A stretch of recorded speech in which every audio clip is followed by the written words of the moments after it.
चलिए, हाँ कहाँ तक हो गया था, उसके आगे पढ़िए।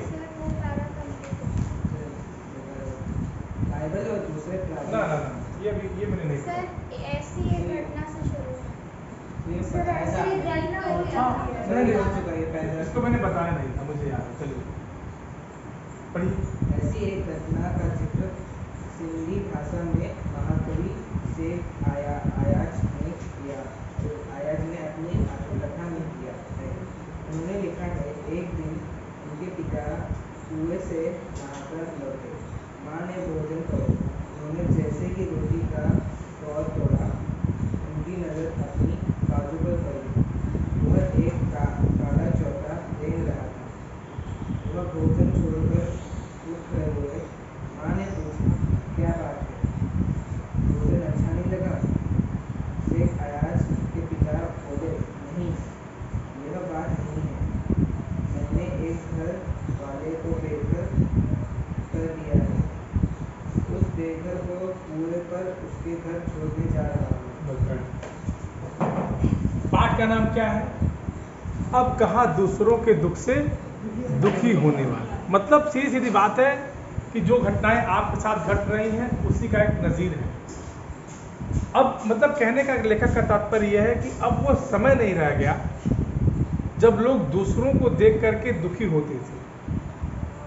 इसके लिए उन्होंने क्या किया कि पहला पैराग्राफ आप जब पढ़ेंगे तो उसमें उन्होंने समानता और विषमता दोनों चीज़ें दिखाई। विषमता कहाँ दिखाई कि बाइबल के सुलेमान को कुरान में सुलेमान कहा जाता है। पहला पैराग्राफ आप पढ़िएगा किताब का, तो बाइबल के सुलेमान को कुरान में सुलेमान कहा जाता है। ये अंतर था। व्यक्ति एक था, नाम अलग था। फिर उस सुलेमान में समानता क्या थी? वो सबका राजा था। कुरान में भी राजा था और बाइबल में भी राजा था। दोनों के व्यवहार में क्या समानता थी? सुलेमान और सोलेमान में समान व्यवहार। दोनों खुदा के पैगंबर थे। दोनों एक दूसरे जीव की रक्षा के लिए इस धरती पर आए थे। आपको याद होगा जब चींटियों ने घोड़ों के टाप की आवाज़ सुनी तो कहते हैं कि हट जाओ, राजा आ रहा है। लेकिन उसी समय सुलेमान कहता है कि आपको डरने की ज़रूरत नहीं है, मैं आपकी मोहब्बत हूँ, आपकी नफरत नहीं हूँ। यही कहता है ना। उसी तरह से दूसरा उदाहरण उन्होंने लिया है क्या? घटना का जिक्र सिंधी भाषा के महाकवि शेख हयात। ये बहुत इंपॉर्टेंट नाम है। आपकी परीक्षा में से प्रश्न पूछा जा सकता है कि सिंधी भाषा के महाकवि का क्या नाम था। एक नंबर का प्रश्न पूछेगा, यहाँ से बन सकता है। उन्होंने अपनी आत्मकथा में लिखा। आत्मकथा जानते हैं? जो अपनी जीवन गाथा के बारे में लिखी जाए। तो आत्मकथा में वो लिखते हैं और अपने पिताजी का वर्णन करते हैं, अपने पापा का वर्णन करते हैं। देखिए, हमारे यहाँ इंडियन कल्चर में पहले भी होता रहा, आज भी होता है। ध्यान से समझिएगा, इसी से संबंधित है। हम लोग स्पेशली मोस्टली गांव के, शहर में तो वो परंपरा ही नहीं है, तो उसकी हम चर्चा वहाँ नहीं करेंगे। गांव के जो व्यक्ति होते हैं आमतौर पे घर से दूर नहाने जाते हैं, कुएं पे, हैंडपम्प पे या ट्यूबवेल पे, मतलब जहाँ जल का स्रोत अच्छा होगा वही नहाने आमतौर पे जाते हैं। ये परंपरा आप लोग भी देखे होंगे अगर गांव में रहे होंगे तो, और आमतौर पे अब भी होता है। तो उसी तरह से शेख हयात के पिताजी थे। वो क्या होता है, एक दिन कुएं पर से नहा के लौट कर आते हैं और खाना, देखिए आमतौर पे क्या होता है, आप नहाने के बाद खाना खाते हैं। ये तो भारतीय संस्कृति थी ना। अब अलग बात है कि पहले उठ के एक गिलास चाय पियेंगे, ब्रेड खाएंगे, उसके बाद नहाएंगे तब खाएंगे, है। तो शेख हयात के जो पिताजी थे एक बार नहा के आते हैं और खाना, कौर जानते हैं? कौर एक शब्द,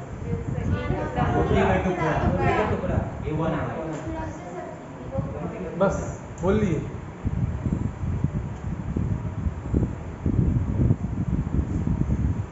ये कौर है?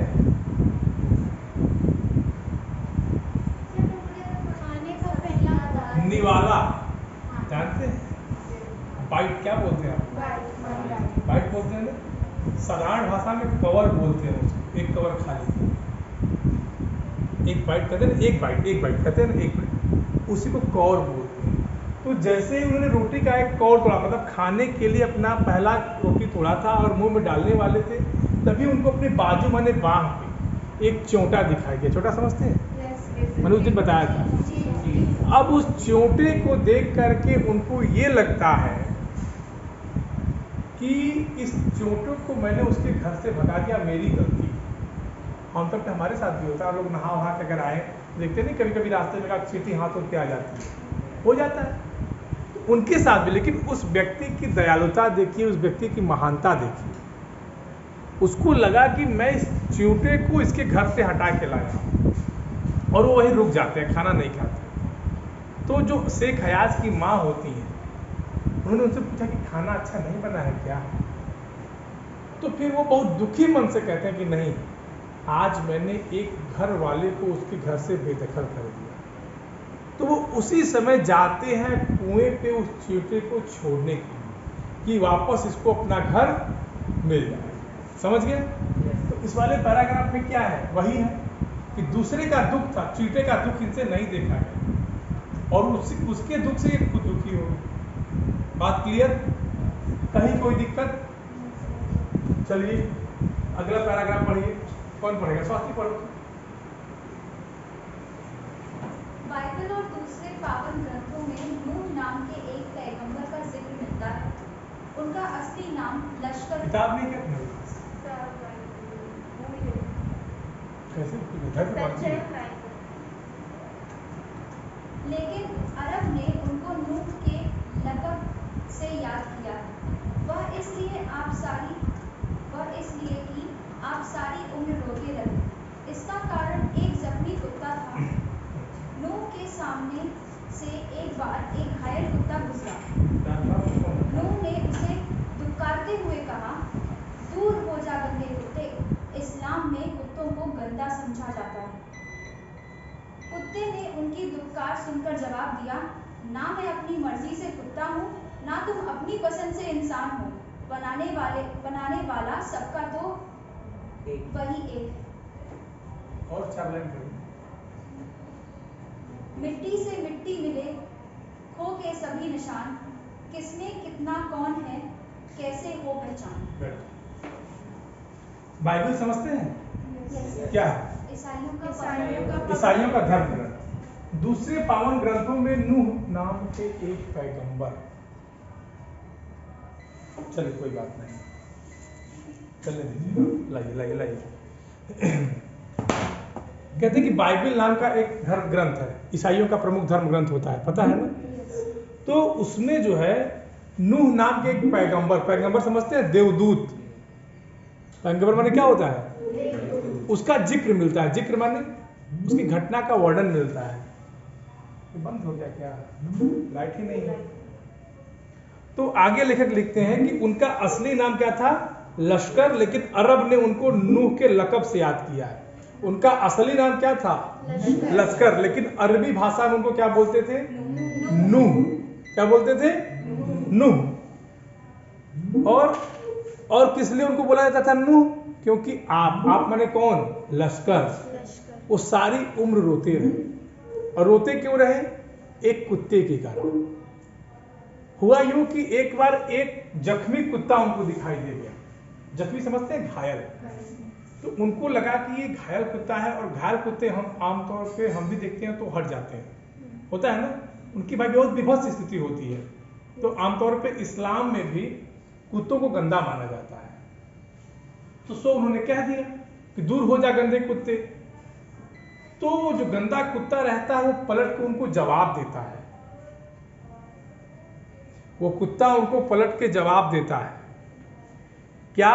कि न मैं अपनी मर्जी से कुत्ता हूं, ना आप अपनी मर्जी से इंसान। अब ये कितनी बड़ी बात! एक जिसको तुच्छ समझता था, उस तुच्छ इंसान या तुच्छ प्राणी ने उस इंसान को क्या सबक दिया कि न मैं अपनी मर्जी से कुत्ता हूं, ना आप अपनी मर्जी से इंसान। ठीक? क्यों? क्योंकि जिसने आपको बनाया है वही मुझे बनाया है। उसके लिए उन्होंने लिखा कि मिट्टी से मिट्टी मिले खोके सभी निशान, किसमें कितना कौन है, कैसे हो मिट्टी से मिट्टी मिले। हमारे मृत शरीर को पार्थिव शरीर बोला जाता है, याद है आपको? तो लोग कहते हैं ना कि मरने के बाद इंसान मिट्टी बन जाता है, तो मिट्टी ये भी है जो हमको आपको दिख रही है। अब मृतक इंसान भी मिट्टी होता है ना। लोग कहते हैं ना कि मिट्टी में मिल गए, खाक हो गए। तो खो के सभी निशान माने आपके जीवन की जितनी शोहरत रुतबाएं थी सब खत्म हो गई ना। आपके अगर आप राजा हैं, इसी से प्रधानमंत्री नरेंद्र मोदी हैं, कोई घटना दुर्घटना किसी के साथ हो जाए, उन्हीं के साथ हो जाए, सब खत्म, फिर कोई नया स्थापित होगा ना। अगर कोई राजा है, उसके सर पे मुकुट धारण किया हुआ है और मर जाए, फिर क्या होगा? फिर क्या होगा? सब समाप्त। तो कह रहे हैं कि मिट्टी से मिट्टी मिले, खोकर सभी निशान, किसमें कितना कौन है कैसे होगा। किसमें कितना कौन मतलब कौन? भगवान। कैसे आप पहचान करेंगे? उसके व्यवहार से। कैसे आप एक इंसान को देखकर बताते हैं कि ये राक्षस है? कहते हैं ना कि ये राक्षस है, इंसान है ये, कहते हैं ना। किसी कहते हैं अरे तो भगवान है, साक्षात देवता है। आप जिसको देवता कहते हो, क्या उस इंसान के पास 4 हाथ होते हैं? क्या चक्र लिया रहता है ऐसे, शंख सुदर्शन सब लिया रहता है? नहीं। और जिसको आप राक्षस कहते हो, उसको 2 सिंग लगे होते हैं क्या? लगे होते हैं? आप कैसे कह देते हो? आचरण, इसके व्यवहार से। ठीक। कहते कि नूह ने जब उनकी बात सुनी,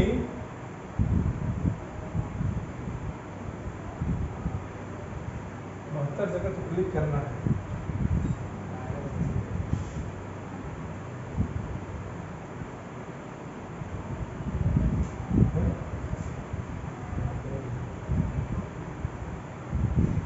आधा समय तो इसमें चला जाता है।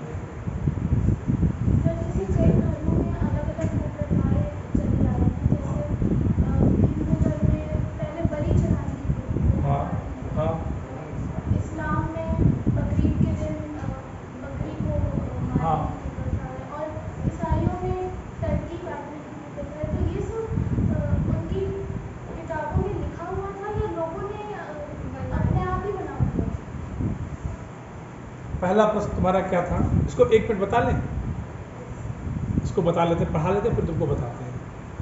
कहते कि नूह ने जब उसकी बात सुनी और दुखी हो मुद्दत तक रोते रहे। जब कुत्ते के मुख से ऐसी बात नूह सुनते हैं कि किसमें कितना कौन है कैसे हो पहचान, या तो न तो तुम अपनी मर्जी से इंसान हो, न मैं अपनी मर्जी से कुत्ता। जब कुत्ते के मुंह से नूह यह बात सुनते हैं तो मुद्दत मैंने कई वर्षों तक लगातार रोते रहे कि मतलब एक इंसान होने के नाते मुझे यह चीज़ ज्ञात नहीं, और एक अदना सा कुत्ता जिसको मैं गंदा कुत्ता समझता था, वो मुझे इतनी बड़ी मानवता का पाठ पढ़ा गया। ठीक। महाभारत में युधिष्ठिर का जो अंत तक साथ निभाता नजर आता है, वो भी प्रतीकात्मक रूप में एक कुत्ता ही था। आपको महाभारत की घटना है जब 5 पांडव स्वर्ग जा रहे होते हैं तो उनके साथ एक कुत्ता भी जाता है। 4-5 लोग तो मर जाते हैं, एक युधिष्ठिर और एक कुत्ता बचता है। तो लास्ट में यह होता है कि इस कुत्ते को स्वर्ग में नहीं जाने दिया जाएगा। लेकिन फिर युधिष्ठिर, क्योंकि कुत्ते को स्वर्ग में, कुत्ता बेटा वैसे ही बहुत नीच प्राणी माना जाता है। तुम्हारे प्रश्न पे हम आते हैं, डोंट माइंड। ठीक है, कुत्ते से संबंधित भी एक प्रश्न है। तो अब नीच व्यक्ति को स्वर्ग में जाने का कोई नहीं मतलब, समझ गए? तो इसलिए नहीं जाने देते हैं। लेकिन युधिष्ठिर को समझाते हैं कि जब सबसे अधिक आवश्यकता मुझे जिसकी थी, इंसानों की थी, तब उसने मेरा ये साथ दिया है। तो कैसे आप कह सकते हैं कि इसके कर्म खराब है? तो वहाँ प्रतीकात्मक रूप भी साथ निभाने के रूप में कौन था? जो उनको एकांत में शांत का अनुभव कराता था। एकांत मतलब जा रहे हैं सब मर गए, ऐसी स्थिति में आदमी विचलित हो जाएगा ना। लेकिन शांति दिलाने के लिए कौन था कि चलो भाई मैं तुम्हारे साथ। ठीक। हाँ, अब श्रेणी खड़े हो जाओ। अब एक एक करके अपना प्रश्न पूछो। पहला प्रश्न तुम्हारा क्या था? कुप्रथाओं से संबंधित था। पहली प्रथा तुम्हारी थी कि हिंदू धर्म में बलि चढ़ाई जाती। ठीक है, और बताइए। हाँ, सबका उत्तर एक ये है कि बेटा कि बलि चढ़ाने, बलि वैश्य का गलत अर्थ लिया गया है। आप चीज़ों को अपनी तरह से समझिए, किताब क्या कह रही है, दो अलग अलग चीज़ें हैं। या जानबूझकर उसको गलत बना दीजिए, वो अलग अलग चीज़ है। कोई भी धर्म, चाहे हिंदू, मुस्लिम, सिख, ईसाई, पारसी, कोई भी धर्म हिंसा करने की अनुमति नहीं देता। ऐसा कौन सा ईश्वर है जिसको अपने ही बनाए गए चीजों का खून पीने का शौक? अगर बकरे को भी तो ईश्वर बनाया है और हमको भी ईश्वर ने बनाया है। अगर हम ईश्वर को बकरा अर्पित कर रहे हैं, इसका मतलब उसी के पुत्र को हम मार के उसको दे रहे हैं, तो पाप का भागीदार कौन बनता है? भाई वो तो ईश्वर है ना, तो देव है ना। आप ये जो क्रिया कर रहे हो, उसको चढ़ा रहे हो, उसको ईश्वर से विमुख कर रहे हो, ईश्वर से विमुख कर रहे हो, फिर वो ईश्वर कहाँ रह गया? सोचने वाली बात है।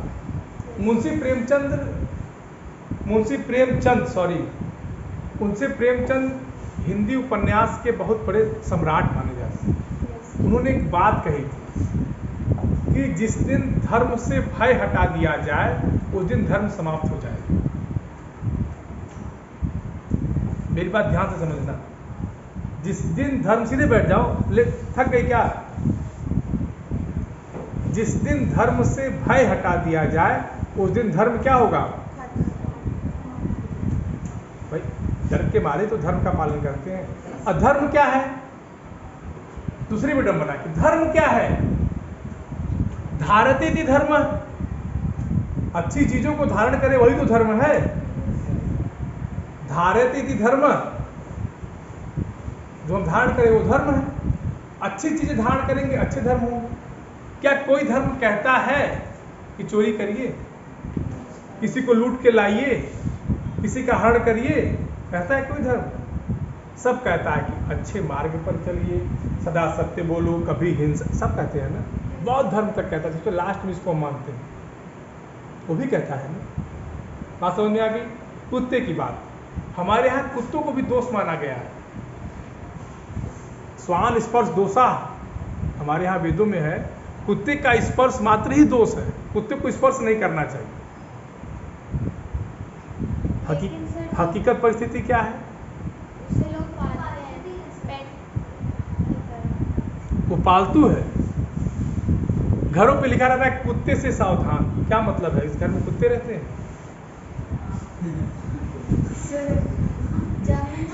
आप घर के जाइए, गेटों पे लिखा रहता है कुत्ते से सावधान। खुला कुत्ता। क्या मतलब? इस घर में कुत्ते रहते हैं? आदमी नहीं रहते। अगर इसका साधारण अर्थ लगाइए तो क्या होगा? अच्छा, अपने मन से सोचिए, आपको सोचने का मौका देते हैं। सर कुत्ता खुला हुआ होगा, काट सकते हैं। तो कुत्ते से सावधान। कुत्ते, आप कुत्ते, कुत्ता नहीं लिखा आपने, क्या लिखा? सर आपने लिखा क्या?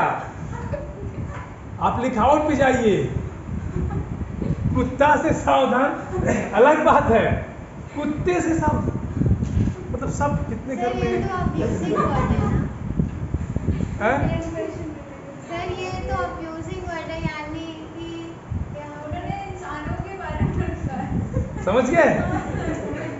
चलिए, दुनिया कैसे वजूद में आई, पहले क्या थी? गायब हो गया क्या? दुनिया कैसे वजूद में आई, पहले क्या थी?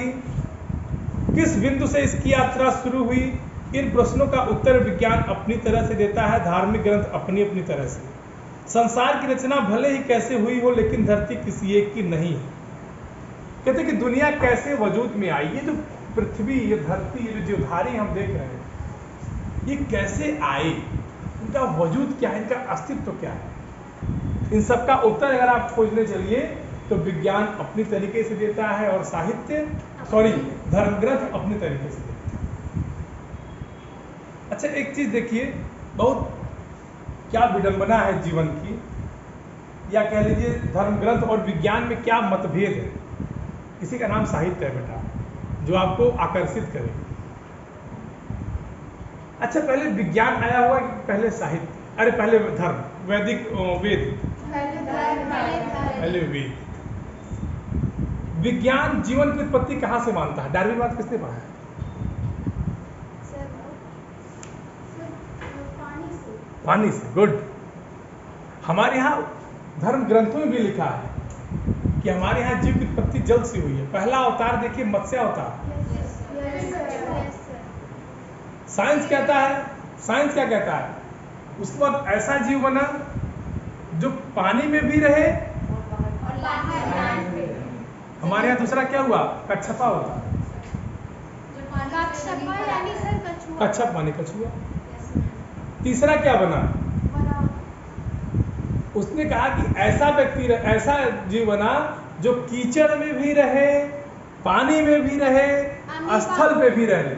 हमारे यहाँ क्या, वराह, सुगर।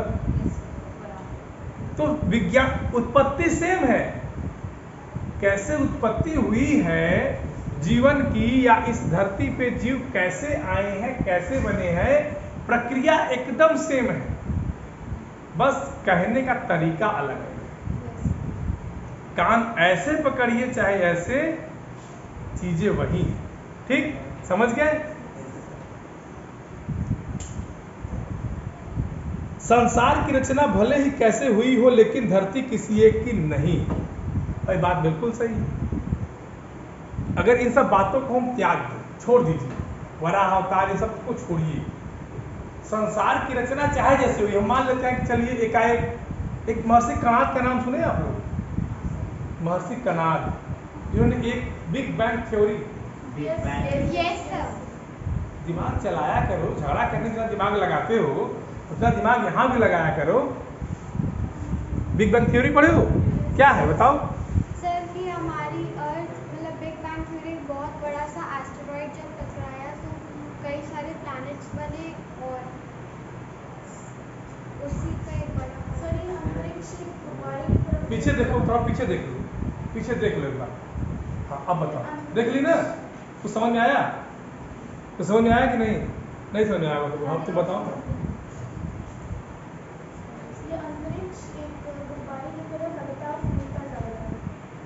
अर्पित मिश्रा। सर कि पहले कुछ नहीं था, फिर एक अचानक से धमाका हुआ जिससे पूरे यूनिवर्स की मिलाइए, आपने जो कंटेंट बोला उस कंटेंट से इसको मिलाइए, आपने कहाँ गलती की है। ठीक, बैठ जाइए। समझ गए? कहते कि चाहे जैसे भी बना हो, लेकिन धरती किसी एक की नहीं है। इट मीन्स कि धरती का कोई अकेला मालिक इस धरती पर जीवधारी तो नहीं हो सकता। ईश्वर अगर इंसान कहने लगे कि मैं इस पृथ्वी का मालिक हूँ, कुत्ता के कहे मैं मालिक हूँ, उधर से कौवा आके बोले मैं मालिक हूँ, उधर से सांप आके बोले मैं मालिक हूँ, तो ऐसा तो नहीं हो सकता। पृथ्वी पर रहने वाला जीवधारी अगर यह घोषणा करे कि मैं शेर आके मैं राजा हूं, नहीं, इस पूरी धरती का मालिक कोई एक जीवधारी हो जाए, ऐसा कैसे हो सकता है? ठीक, पंछी, मानव, पशु, नदी, पर्वत, समंदर आदि सबकी बराबर की हिस्सेदारी है। देखिए वास्तव बात सही है, पक्षी हुआ चाहे मानव हुए चाहे नदी, सबकी बराबर की हिस्सेदारी है। समझ रहे हैं कि नहीं? हिस्सेदारी कैसे है? हम इंसान हैं, हम कहाँ रहेंगे? हम उड़ के दिखा दें, है किसी के पास दम?